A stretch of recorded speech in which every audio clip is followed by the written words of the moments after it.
a wild card that most decks just don't ever need to worry about when it comes to playing against Frostbites. There was one meta game I remember, like, and this was months ago, where Draven Elise, like the progenitor to the current aggro spiders list, was very popular. And just running Frostbites at the time, like I was, teching in the Avalanche will let you win so many matchups. And I'm wondering if Sword, perhaps, if they are a longtime Frostbite player, maybe caught wind of that cheeky technology from back in the day and is maybe trying to target. You have a little bit of play into Aurelia Azir, having that 2 HP wipe against, Aurelia herself or Sparring Student. But, you can scoop up a Nasus Thresh as well, and you aren't always worried about, am I going to draw Reckoning on time? Am I going to draw Reckoning on time? And we're already underway here in the game. We see we're looking at the Swordbreaker side versus Reborn, and Swordbreaker has opted for the Freljord Noxus deck into Thresh Nasus. So a bit of a favored matchup here. As we are looking at the hand, we see Trifarian Assessor available at 5 power, being hit with that Omen Hawk buff. That is going to draw a card, and then we see the Trapper as well, which will give us access to that 1 mana 5/5 Yeti. So those are great, but the rest of the hand, potentially a little clunky. We have a Whispered Words that we need to trigger that reputation for, as well as a Troll Chant, but that Harsh Winds is definitely going to be a key card to look at as this game progresses. And Reborn actually attacking with the Cursed Keeper here, going to offer the trade to Swordbreaker. I'm curious, too, as to what Reborn ended up going with for the ban then. Probably as Draven, right? I'm assuming he feels pretty good into the ASOL matchup after 2-0ing it in the last set. Yeah, I guess that's true. Like I said, I would have potentially expected this deck to be the ban. But we did see a player yesterday not ban Aurelia Azir and then win with List Trundle. So it looks like these players are capable of accomplishing anything, and we are just along for the ride here. But this should be, I mean, like we've said before, those freeze effects are just so strong into that Nasus Atrocity combo, and the boards that can be built are very wide on both sides, honestly. The interesting tech in this deck is a one of Incisive Tactician. What do we think? I've never seen that card run in the deck. Maybe it's more common now.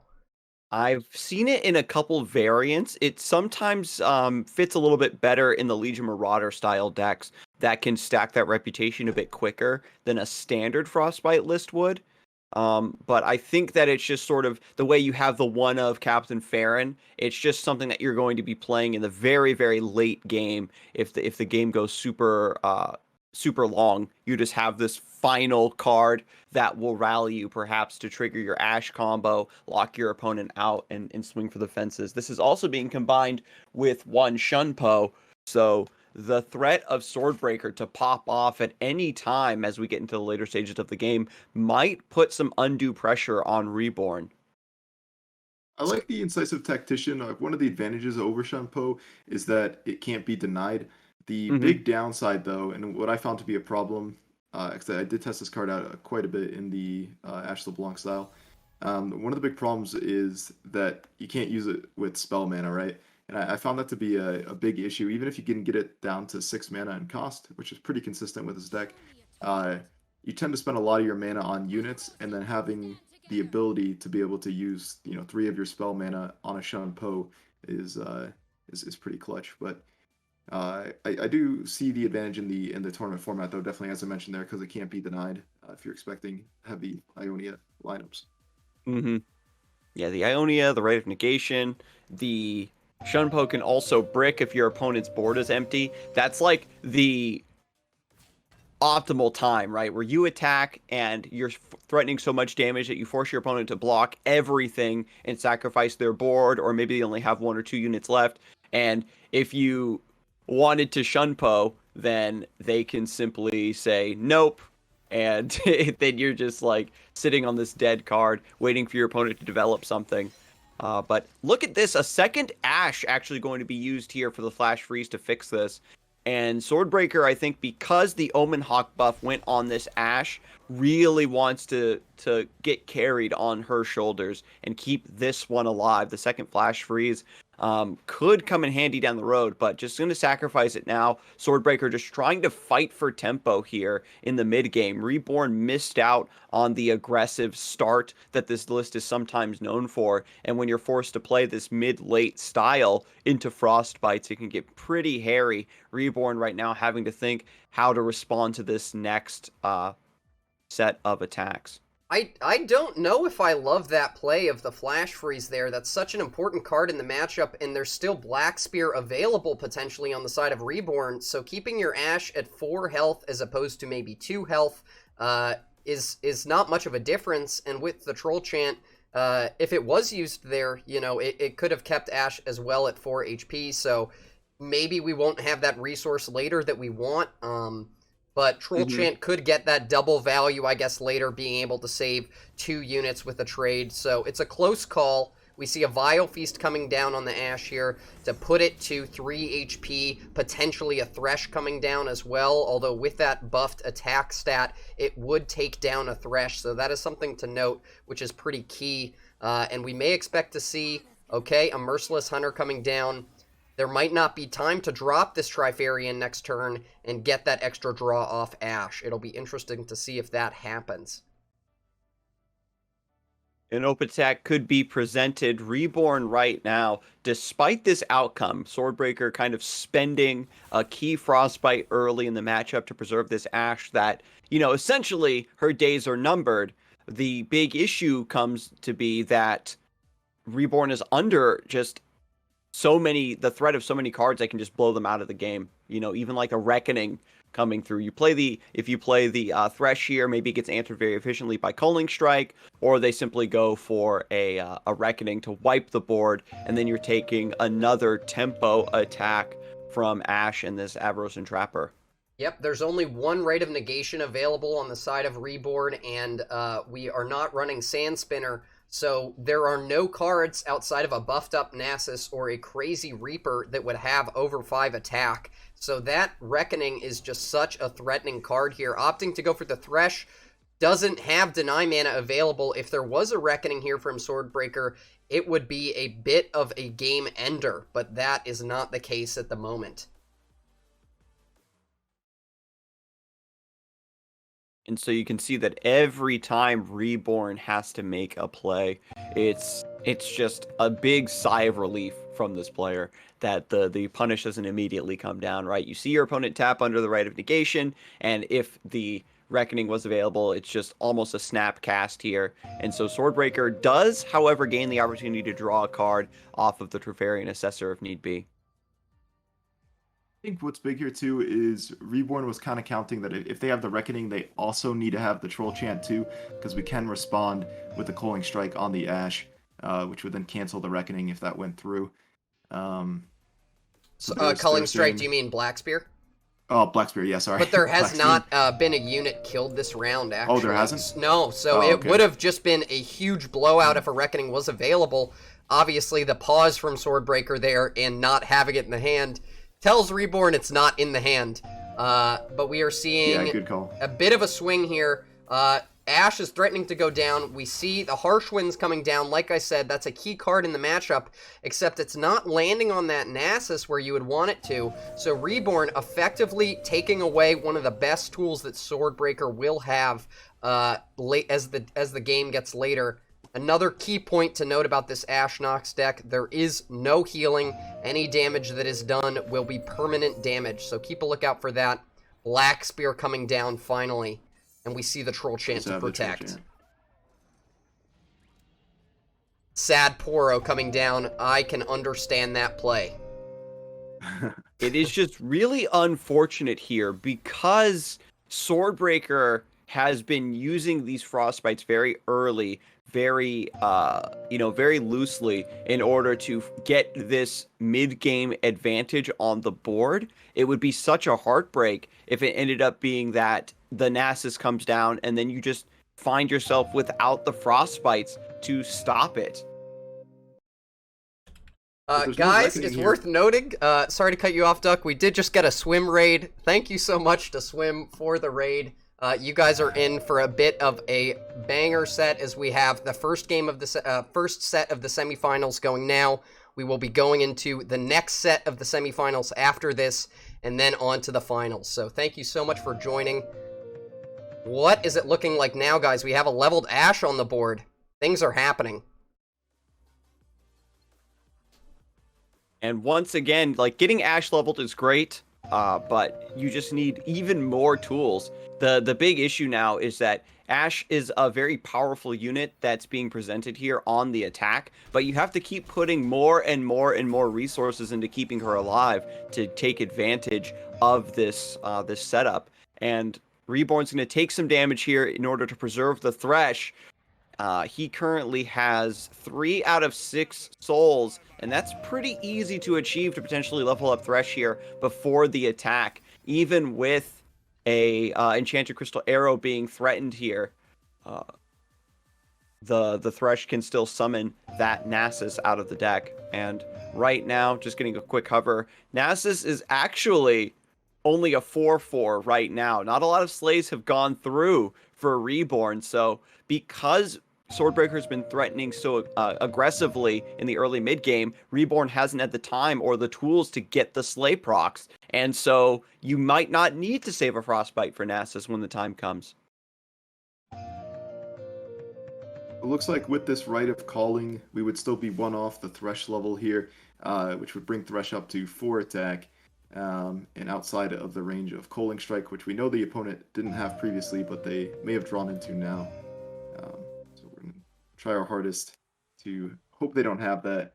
We could have seen a block there from the Thresh onto the Ashe to kill it, but with all that mana available during the attack on Swordbreaker's side, it is very suspect whether or not that is going to go through. So Swordbreaker kind of taking advantage of what his deck is known to do, and those freeze effects can be just so scary, so opting to keep that Thresh alive at 5 out of 6 stacks right now.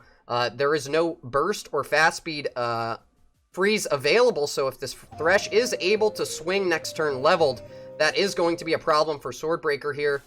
Oh, but we have... And the Shunpo comes through to stop this development. Reborn was trying to set up the level up on the Thresh into this open attack, but because the Ashe Frostbite cycles once more, there's just not enough blockers to stop this final swing for lethal.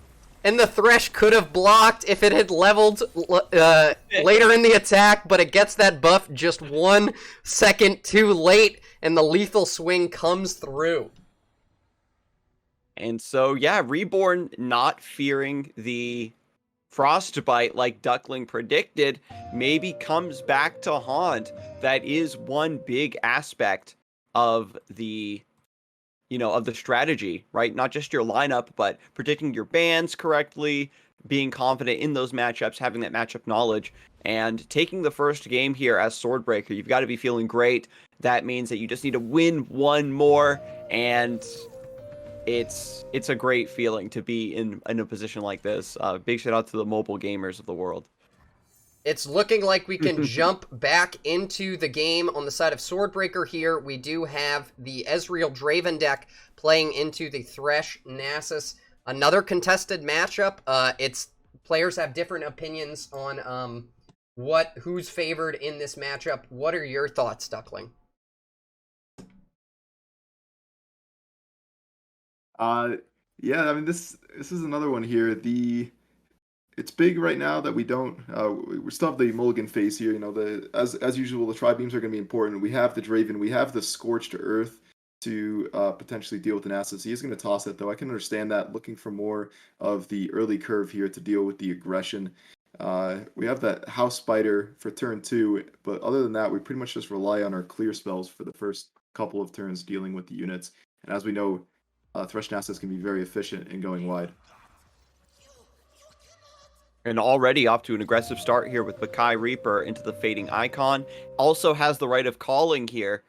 With only 1 mana on Swordbreaker's side, this is a pretty, a pretty free proc. but actually just goes for the Ravenous Butcher. Is going to try to threaten through as much damage here with the Bakai. And it's going to get rough. Once you get into the round 3, round 4, Swordbreaker wants to start developing Draven, and you've got Merciless Hunter to counter here. And without the correct draws of the spells to keep up with this wide board, Swordbreaker is going to be feeling a lot of pressure. As Real Draven, the biggest weakness is no healing. Every point of damage that Reborn can get is going to matter and stick. Yeah, and I mean, we've talked about it before, we'll talk about it again. That Tri-Beam is just such a key card in this matchup. There is a deny available on Reborn's side, but you really don't want to have to use it on a Tri-Beam unless it's very stacked up, not in the hand currently, so we may not get access to it this game. Trying to go wider, stacking that Bakai up. It's nice that it's at a point where it could kill Draven on a block, and the House Spider can't block. We see a second Tri-Beam coming in, and that's a lot of 3 mana units. See, Swordbreaker here too is on 2 Coaling Strikes as well, which, if we get to that point here, is going to be, of course, the best removal for Thresh as well. He just has to find it. Yeah, the vulnerable on the Draven is going to be pretty rough here. Just going to drag the 3-2 to kill. By dragging the Draven to the side, your fearsome units can threaten so much. This might force Swordbreaker just to cash in an axe here, but doesn't want to do it. Just going to block once and then kill the other. Yeah, Draven spell here, getting a lot done. Not going for the Draven level, which would actually save Draven here and level it, but you would have to toss quite a few resources to be able to do that with the axes. Swordbreaker saying, not worth it. I'm the later game deck. I can just sit back and kind of try to stabilize here, taking as little damage as possible. Yeah, and look at this. The Glimpse Beyond would sidestep that Whirling Death regardless, and the level up wouldn't go through. So Swordbreaker just taking the smart path to save these axes for Sump Dredger and Rummage fodder down the road.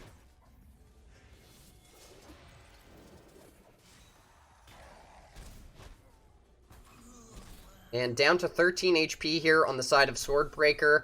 A little low, not too low yet. Culling Strike, such a key card in the matchup, just to negate that Thresh on turn 5. It's one of the reasons that Ezreal Draven is just so strong into Thresh Nasus. Thresh, such a key card in the deck into so many other matchups, just being able to threaten that pull of a Nasus at fast speed during the attack, but Culling Strike with no attack buff available, it's going to be tough here on the side of Reborn. Ooh, feeling some pressure, it looks like. A little desperate considering the right of calling, but it's so risky to put that on the stack when your opponent still has mana up, trying to sidestep that tutor. Reborn has Nasus in hand, already stacked up to a 7-7, hoping to maybe get a Thresh here, but Swordbreaker is just going to take advantage of this lull in Reborn's aggressiveness in order to just put out a tempo Tri-Beam and get a 3-3. Ezreal only at 1 out of 6. That is a key point, and not opting to go for the Mystic Shot this turn, so a Thresh would be able to come down if it was available on the side of Reborn. We do know it's not, and we see a Dune Keeper developed instead, just to stop that 3-3 from swinging and getting extra damage in. Yeah, now you've developed the ephemeral unit that you can sacrifice with Spirit Leech. Reborn just taking a, again, the same strategy. I need to go wide. I need to keep this pressure up. You still have the Nasus in hand. If you play it down now, by being an 8-8, you don't have to worry about Thermo. Swordbreaker, we talked about it a little bit earlier, is currently on 2 Scorched Earth in the deck, and Reborn does need to keep that in account. I like playing the Nasus here at 8-8 on 6. It means that just a Thermo Beam won't be able to take it down, and that is kind of a break point in the deck, right? If you're able to get your Nasus above the Thermo based on mana available for the turn, it's a very key point. Opting to go for the stun here into the attack, you definitely want to do that. You don't want that Nasus hitting face or trading up with a unit. We don't have access right now to those Scorched Earths, though, which would be the main way to deal with this Nasus. Ezreal's Mystic Shot being cast there. Swordbreaker recognizing that, Nasus being developed in this juncture. Thresh has not been developed for a couple rounds. The Ezreal is going to be kind of safe here. And just wants to cash in the second one. We saw this in the first game where an Ashe's Flash Freeze was cashed in early on. And so just not worrying about cycling these champions, just using the resources the way they were meant to be, and Swordbreaker recognizing that I have to use everything at my disposal to keep from falling too far behind against this Nasus. If it gets too big, even without the spell shield, the threat of atrocity is too much to overcome. So we'll see how the response comes through from Reborn. Any kills you send through will potentially get responded by the Black Spear. Yeah, when we're talking about key spells in the matchup, Ezreal Draven obviously gets a lot of attention. It's a very spell-heavy deck, but Black Spear, such a key spell here in the deck on the side of Reborn, able to deal with a leveled Ezreal.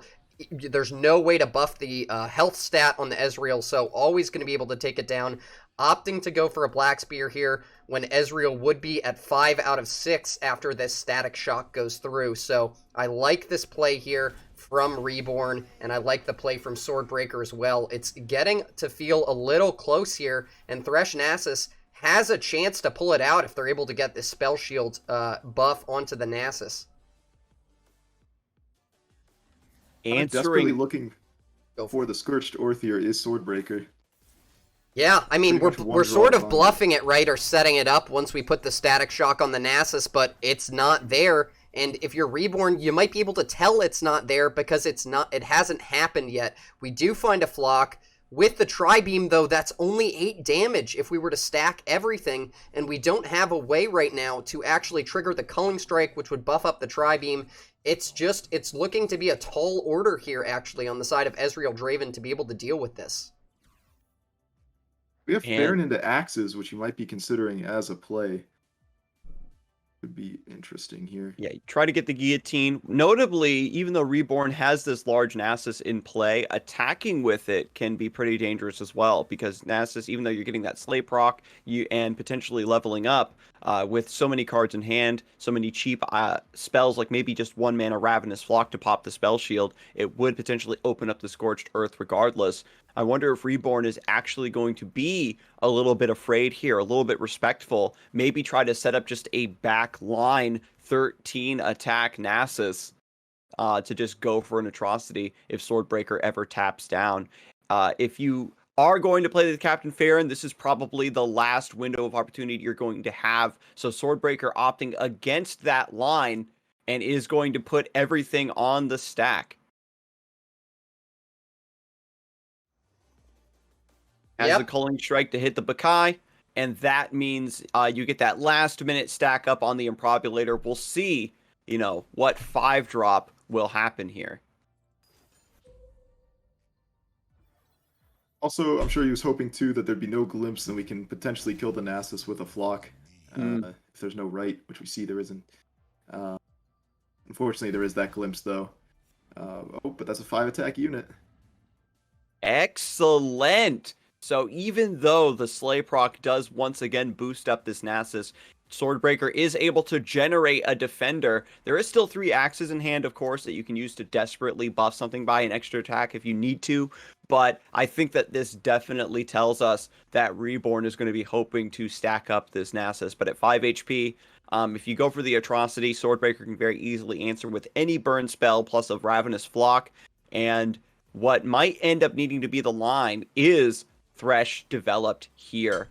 There is still mana open for Culling Strike, but the longer you wait, I think the more often your opponent's going to have it, of course. And Thresh maybe trying to set up a double Nasus play could be a greedy line, but Reborn looks to be setting up just another cycle play.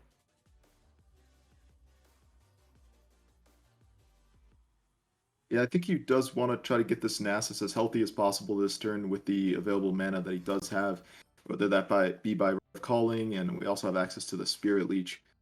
Just getting that Nasus a little bit healthier here will take it out of like Flock plus Mystic range, and a few other spell combinations. That is some good math indeed, Duckling. Exactly out of Flock and Mystic range, especially as we don't have access to 3 mana anymore.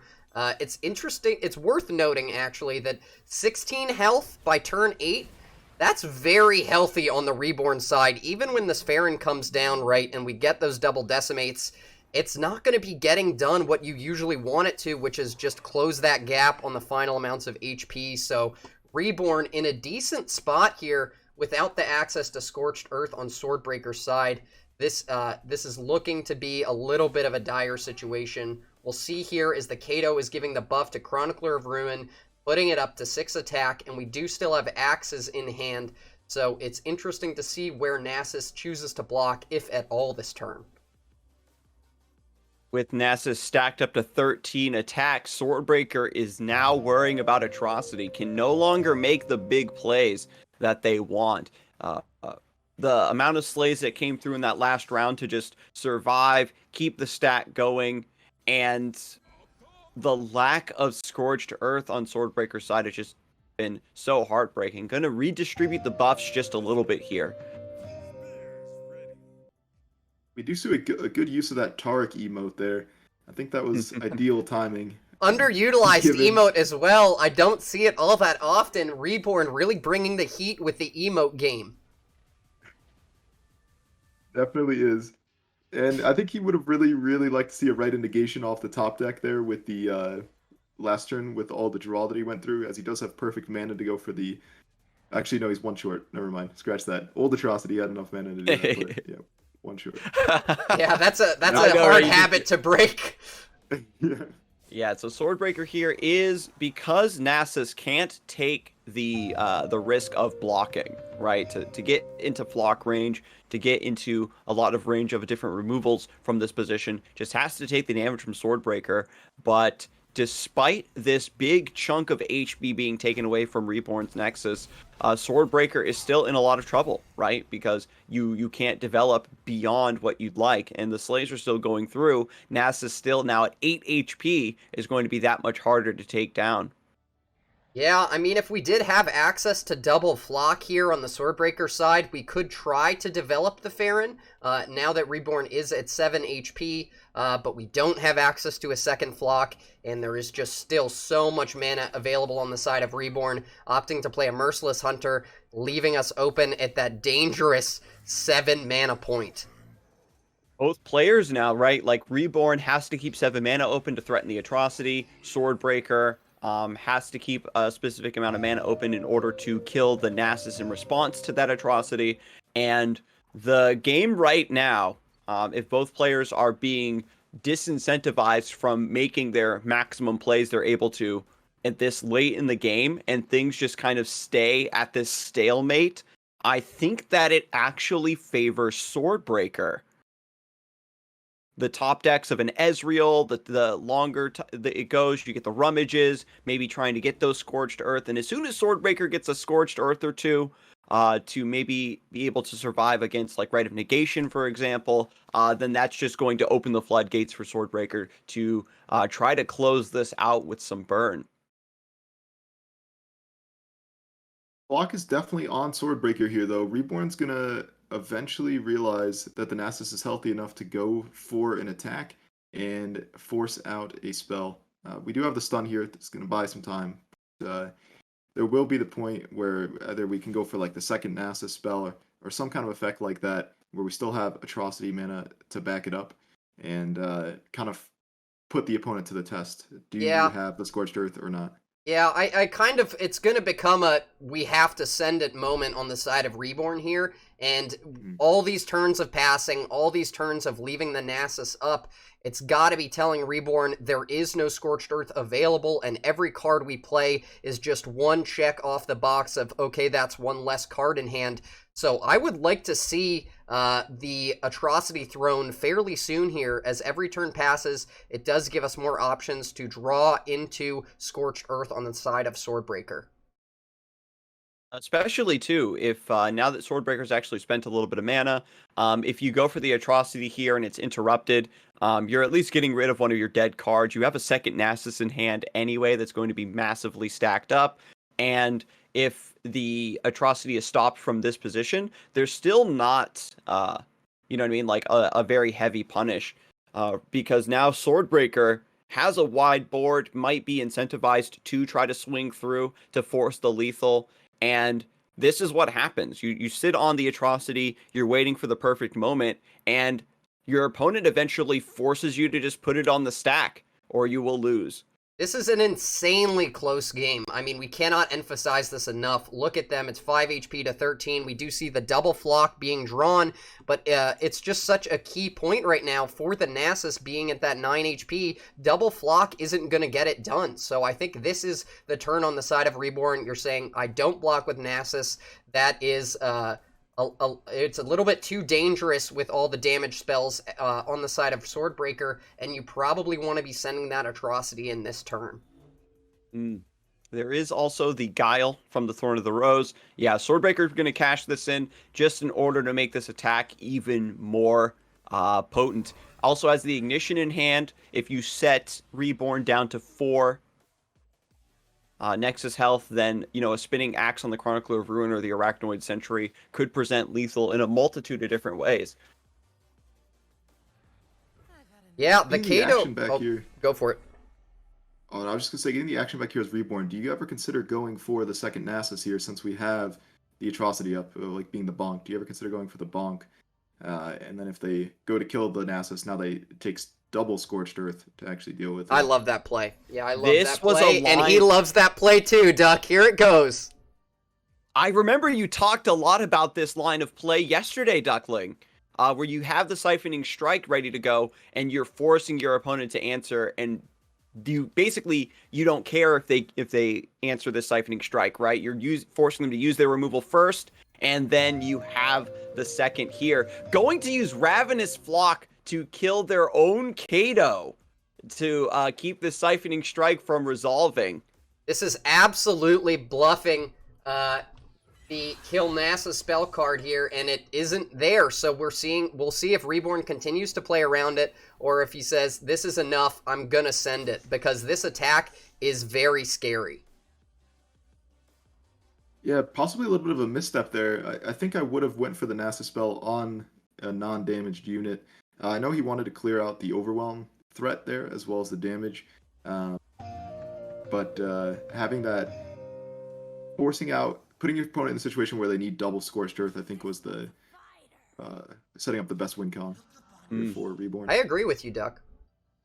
Yeah, by clearing the Kato like this, you are taking away a little bit of extra attack and overwhelm from the open from Swordbreaker. But regardless of how threatening the attack is, Reborn's trying to go for, if you think, okay, well, I can just let this attack go through, I can drop down to 2 HP, rather than Swordbreaker needing to answer Nasus to stop the atrocity, they just need to wait for you to put the atrocity on the stack and then send a Mystic Shot to your Nexus. Yeah, and right now we do have an interesting option available for Swordbreaker, and that's spinning axing. I would say probably the Ravenous Flock, could be the Farron, and then playing the Ignition as well afterwards. That is what they're going for, and they're going to be presenting known lethal, because Reborn can see this Ignition, can see the 4 attack, and Swordbreaker is saying, okay, where's the atrocity? If you don't have it, you're losing this turn, unless there's a Vial, of course, but we know that is not happening this turn, so... these are the final moments of the game, Swordbreaker versus Reborn. Waiting until the last possible second to cast this atrocity here. I love it. You can't develop the Farron, right? What do you think, Scarzig? You have to keep bluffing it. Once the Farron comes down, it really is game over. The game has gone on so long that Swordbreaker just knows, right, that the atrocity is a threat. Earlier in the game, Reborn took the time to just preserve the Nasus, slay a bunch of units to get him up to 13 attack, and here it is. Ignition being put on the stack. This forces the atrocity from Reborn, and Swordbreaker, unfortunately, does not actually have the answer. You force your opponent into the corner. Of course, they have to be the first one to take that atrocity. Wow. 1 HP gaming right up until the end, and we see the double Zillion emote coming through. Reborn was sweating. Swordbreaker was successfully bluffing Scorched Earth that entire time. But the Tri-Beam Fiesta Classic. What are the key cards we should be looking for here in the matchup, guys? It's been a while since I've played as Draven. Tri-beam. Is that your final answer? Yeah, like Tri-beam is a very key card, but notably in the Ezreal Draven matchup, you typically want to play it more for tempo. You don't care about getting one big Tri-beam super stacked. It's better to use it when it's dealing 2 damage or 3 damage in the mid game to keep your opponent from getting too big of an advantage. Having the attacks on odd turns for Reborn here massively favors their Draven development. And so I think that the players need to recognize that in this matchup, you need to be much more aggressive. With no healing, every aggressive hit that you can make in the early mid game counts so much more. When your opponent is low HP, they can no longer like develop because you could potentially burn them out. House Spider coming down just for a little bit of defense. And both players now are actually opting to play the mirror match incredibly slowly. Just going to stack up the spell mana instead. Yeah, I don't know. What I do know is I see 1 Tri-beam in hand on the side of Swordbreaker and no Tri-beam in hand yet on the side of Reborn. So this is going to be a key card to watch as the game progresses. We have access to a lot of 3-cost spells, but Scorched Earth, not exactly what you want to be seeing at this point. What do we expect to see this played on? Probably a Farron down the line, I would imagine. Yeah, either a Farron or the target from the opponent's Tri-beam and Probulator. If it's a big one. Yeah. Once potentially an Ezreal flips and he's able to have 4 HP, it becomes a bit trickier to answer efficiently. And, a Scorched Earth coming through like that could be fantastic. But Reborn also getting the Tri-beam off the top. Didn't miss out on too much value. This could be one of the reasons that the players were actually floating a lot in the early mid-game, is simply because you want to save your 3 drops for where you're getting the extra value of Tri-beam. And Swordbreaker is the first one to develop the Draven here. Draven is the card you absolutely want to see, right, Scarzig? I mean, you have the Sump Dredgers in hand, but you don't have anything you really want to discard. So starting to buff up that Tri-beam and offer that Axe generation for discard fodder is so good, and we see Reborn respond in kind with their own Draven. I'm wondering, too, if Reborn is going to go for a more aggressive line here, something more defensive with the Whirling Death. Or if you're just going to sacrifice your Draven and play a fresh one, keep these axes coming. This is looking like a mirror match to me, guys. We've got Sump Dredger and Draven v Sump Dredger and Draven. I'm going to give favor to the Draven attacking with Quick Attack, as well as that Prismatic buff. It's so strong. See, both players do now have 2 Tri-beam and Probulators in hand as well, which is it's looking, like you said, like a mirror matchup. Yeah, this is kind of what we wanted to see. Scarzig mentioned it earlier. It's so unfortunate to see draw differentials decide games, and they're so important in mirror matches especially. Do you have your champions? Do you have your key spells? Those are all checks that you have to pass as the game progresses. But here is not a game that will be decided by draws, at least not yet, as we have equal resources available for both players, champions available, and double Tri-beam, of course. He says, hey, the axe is discarded now. You no longer have a way to buff this Draven up to 4 attack. I'm going to get this Cooling Strike off while I still can. Taric emote being utilized again. He's getting a lot of showing in this semifinals. 3 damage thermo coming down. That's gotta tell Swordbreaker there are Tri-beams available, because it's so key to efficiently use your thermo beams for 3 and get that buff on your Tri-beams, especially seeing that there's 2 in hand for Reborn. So we've got a 2 buffed Tri-beam on the side of Swordbreaker. Scarzig, can we get a count on that Reborn Tri-beam? Yes, it's still only stacked up to 2 right now. It's still a little baby. Really a mirror match of 2v2 Tri-beam. My read on how this matchup typically goes is just being proven incorrect. Both players are kicking back, chilling, doing these 3-mana plays and are going to rely fully on these Tri-Beams, it looks like, heading into the late game. Going into 8 mana, both players are still at 20 HP. Reborn, however, does not have the attack token on odds, which would favor their opponent with a Captain Farron. But that Captain Farron is not yet available on the side of Swordbreaker, so Reborn may be safe to develop it on the Even's turn. But we're swinging with Draven here. We have the Axe generation. Getting a free hit in, getting another Axe, that would just make Rummage such a potent top deck. And that's one of the key parts of this deck as well. Just like Thresh Nasus relies on its draw, so does Ezreal Draven with those Sump Dredgers. With those Rummages, they can really make use of the Axes and keep that value generation going throughout the course of the game. Swordbreaker also opting to take the damage rather than sacrifice the Sump Dredger. That's first blood drawn by Reborn. And as you start to fall further behind on the board, start to take more damage, it becomes easier and easier for Captain Farron to come down. And not just the guillotine to burn, but an 8/8 with Overwhelm really swings through a lot of what this deck is capable of putting up for defense.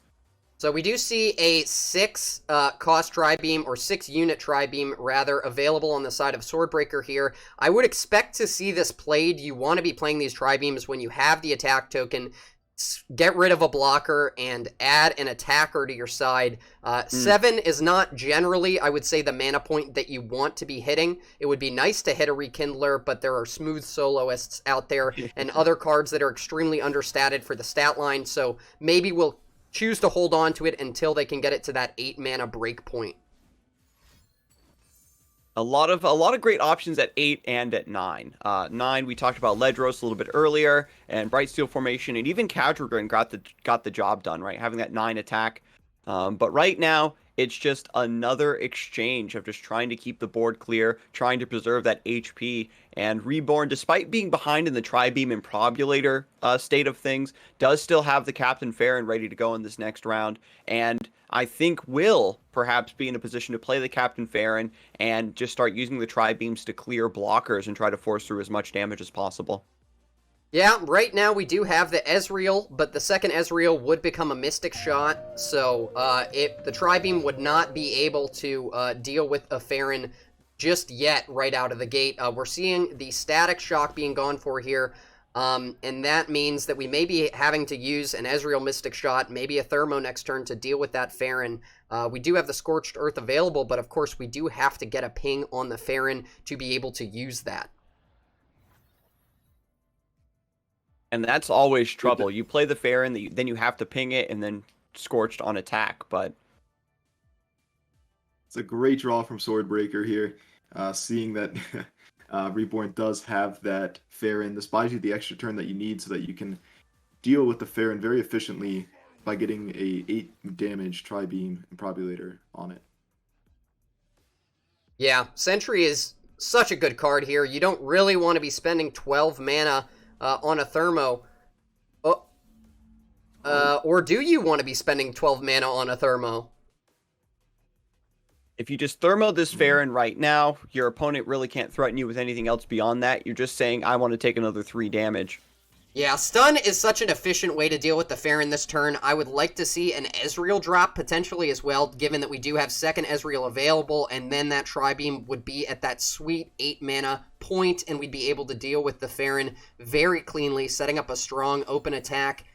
We see it, the 6 damage Tri-Beam coming out here from the Reborn side. It'll be key to see what this unit is. So I really like this play here of going for the Scorched Earth now. That's going to put the Tri-Beam up to 8 here, and we can cast our Tri-Beam either on their Tri-Beamed unit or on Farron.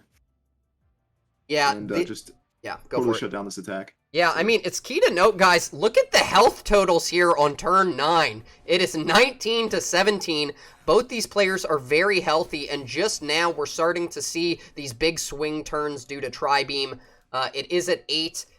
It'll be interesting to see if Swordbreaker even chooses to use this 8 on the Arel, which has hit such a terribly statted unit for 6 cost, you're getting a 2/5. That's a bit unfortunate on the side of Reborn. It's funny too because Arrow the Tracker seems like the type of card that would be great in this deck, but you just don't have the means to proc it. You can use a spinning axe on it to maybe get it deal 3 damage or something, but Captain Farron is still just chilling here and is going to absorb this 8 damage Tri-Beam. We'll see what swings back. Swordbreaker running very low on resources here in the late game. Tusk Raider, I would say, sort of a vanilla hit. It's not the best. It's maybe the worst. I'm unclear on that.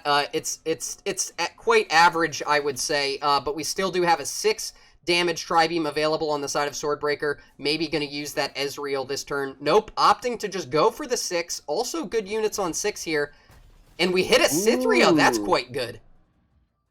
Let's go. Swordbreaker cashing in the 2 Tri-Beams, and Reborn can only put up a very meager defense against both of these units swinging in. Stunning the Tusk Raider over the Cytherea might have been a little bit better there if you want Cytherea to attack, and that would be the one for you to damage and then remove with the flock. I like that idea. Yeah. I would say, Duckling, Swordbreaker probably wished you spoke the boom ship into existence there instead of the Tusk Raider. Would have been a little bit more threatening. I know, bad boat. We'll give it a test here. What's the Reborn Tri-Beam probably there at right now? This final one in Reborn's hand is also stacked up to 6 and gets another Captain Farron. Wow, what a draw here. And this time we don't see a stun coming down from Swordbreaker. There is Ezreal available, but we may have to rummage to find an answer. I mean, you need to hit a Thermo, or you need to hit a Ping and a Scorched Earth to be able to deal with this right now. We're just threatening so much damage, and we have access to 16 burn in hand. That's insane. I remember back when this mirror match was a lot more popular, this is what you would see, is both players being very healthy all the way up into the late stages of the game, and then Captain Farron comes down back when he used to give 3 decimates and just end it. And so the damage comes through from the Captain Farron, and Reborn is now within a very easy burn lethal scenario. Yeah, you're just kind of going all in here on units, saying, I can't play around anything at this point. I need to hope you have nothing, and we're all in. I mean, you have to open swing here, I think, if you're on the side of Swordbreaker. Okay, nope, he disagrees with me. I mean, there's so many punishes and spells that can make this attack so much worse. I might have gone for just an open there, but we're going to try to make use of these stuns and get that damage from Ezreal. It's going to be a tall order here to close out the game from the Swordbreaker side. And this is game 3 of the semifinals. So this is all or nothing. Yeah, really unfortunate, right? I think you have to take the big risk that, you know, my opponent's hand is 4 decimates, and who knows if the rest of their hand is just spells and not enough units, because if the stun goes through onto the Farron, then you're able to swing through for that 12 damage, and then get the extra damage on top of everything with the Guiles and the Mystic Shot being generated. It could be your last bet of closing this out. And Reborn, because they've been forced to develop like this, can't just go for the decimate lethal. It's the Spectral Matron. I would have the only 8-drop worse than the Tusk Raider. It has fearsome though.